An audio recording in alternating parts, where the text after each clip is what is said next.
Então, dando continuidade, pessoal, nós vamos estarmos falando a respeito dos problemas que são relacionados ao sistema imunitário. Então, nós temos que pensar que há ocasiões em que o sistema imunitário ele pode apresentar falhas, né, seja por motivos genéticos, seja em decorrência de uma determinada doença, né, ou uma condição pré-existente desse paciente. Então nós temos que pensar que a AIDS, por exemplo, ela é um dos problemas, né, no sistema de defesa do indivíduo. Ele pode permitir o desenvolvimento de doenças, né, que são doenças que a gente pode considerar doenças de forma oportunistas, né, e que podem até mesmo trazer e levar o indivíduo à morte, né. Essa condição, ela é uma infecção sexualmente transmissível, ou seja, ela é causada pelo vírus da imunodeficiência adquirida, né, humana, conhecido como HIV, do inglês Human Immunodeficiency Virus. Esse vírus do HIV, ele destrói quem? As células de defesa do nosso corpo, que são os linfócitos, né?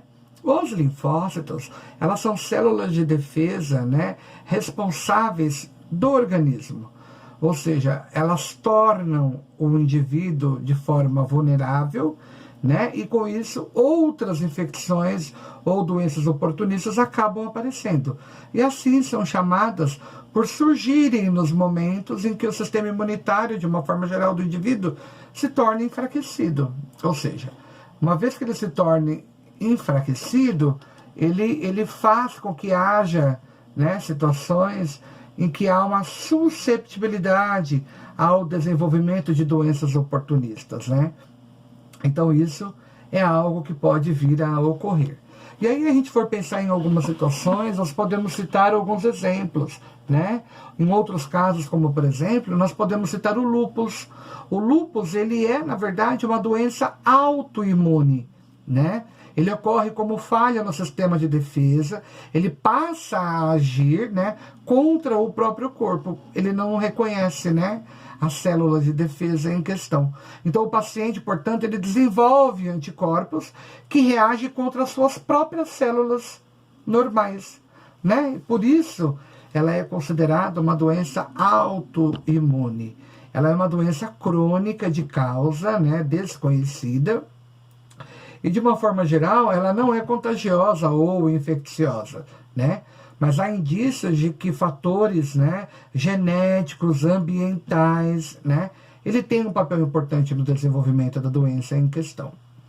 A gente pode pensar também que esse lúpus ele pode ser desencadeado por drogas, né, como a penicilina, né, a sulfa, a exposição excessiva à luz solar, problemas emocionais, infecções e outros tipos de estresse que o indivíduo pode estar sendo condicionado, né? São todos fatores que podem ser determinantes para isso. Se pensarmos no sistema imunitário, ele também pode estar envolvido com as rejeições, né, dos transplantes, as alergias.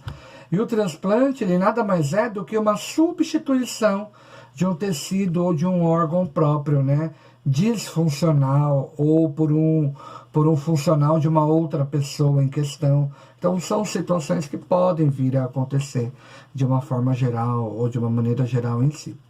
Geralmente, os grupos de organismos aí, né, eles reconhecem as proteínas, os tecidos, os órgãos transplantados como estranhos, né, ao corpo, e com isso eles acabam produzindo, né, anticorpos que acabam atacando as células do tecido transplantado, né, em um processo chamado de rejeição, tá?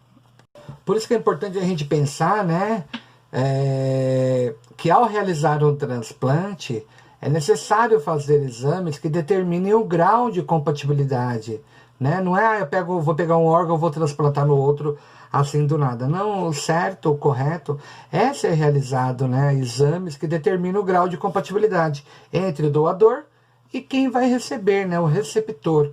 O quão intensa é a resposta do sistema imune, do tecido, né, ao tecido daquele que vai recebê-lo, né, e daquele que vai doar também, né, o que pode reduzir um risco muito grande de rejeição, né.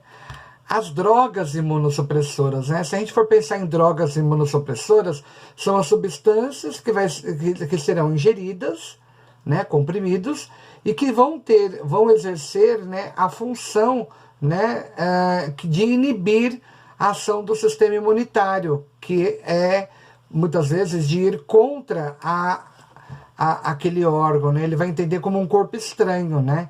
E que também são utilizadas. Porém, elas tornam o indivíduo receptores suscetíveis à doença infecciosa.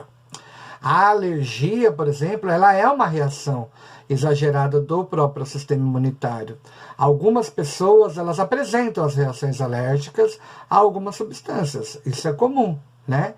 Então, quando elas possam apresentar essas reações alérgicas, é que nós denominamos como alérgenos, né? O mais comum são os alimentos, o leite, o amendoim, o crustáceo, os ovos, né? Alguns tipos de antibióticos, né? Vitaminas como B1, ácido fólico, vacinas, venenos de insetos, serpentes, grãos de pólen, poeira, né? Corantes, temos um leque muito grande, uma variedade muito grande que pode conduzir e acelerar a esse tipo de processo, tá? E aí a gente pode pensar no seguinte, algumas reações alérgicas, elas podem ser localizadas, né?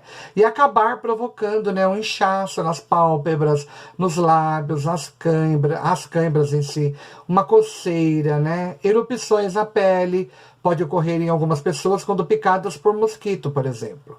Mas a gente tem que pensar também que, de repente, o grau de alergia pode ser tão grande que pode causar o que a gente chama de edema de glote. É quando a pessoa vai se sentindo asfixiada e não vai conseguindo mais respirar. Isso é um processo... Desculpa, pessoal. Isso é um processo que pode ser caracterizado muito intenso e pode levar o indivíduo a óbito, né? E em questão de minutos. Então, o quanto mais rápido você conseguir correr com a pessoa que está tendo uma reação alérgica, melhor vai ser para você conseguir tentar salvá-la também, tá? E entre outras reações, né, a gente tem que citar o choque anafilático. O choque anafilático são choques, né, são reações generalizadas e elas podem ser capazes de causar problemas respiratórios e cardiovasculares, levando esse indivíduo à morte em questão de minutos, que é o que eu estou acabando de falar para vocês, tá? Então, pessoas alérgicas, elas devem consultar especialistas, né? Ela tem que se informar, né, de como evitar essas reações, como proceder em casos de manifestações alérgicas externas, tá? Então, tudo isso é um processo natural e que possa ser um facilitador aí, tá? Então, temos que prestar muita atenção nas condições que são pré-existentes, tá? Dentro do processo de reação alérgica e tudo mais. Bom, eu acredito que todo mundo tenha entendido, tá? Então a gente fica por aqui. Esse é o vídeo número 3. Então nós estamos encerrando a nossa explicação aqui. Eu espero que todos vocês tenham entendido, todos vocês tenham tomado parte, consciência com relação a esse conteúdo, tá? E qualquer coisa, nós vamos tirar as dúvidas lá no grupo agora, tá bom? De uma forma geral, tá bom? Abraços e muito obrigado para vocês aí, tá?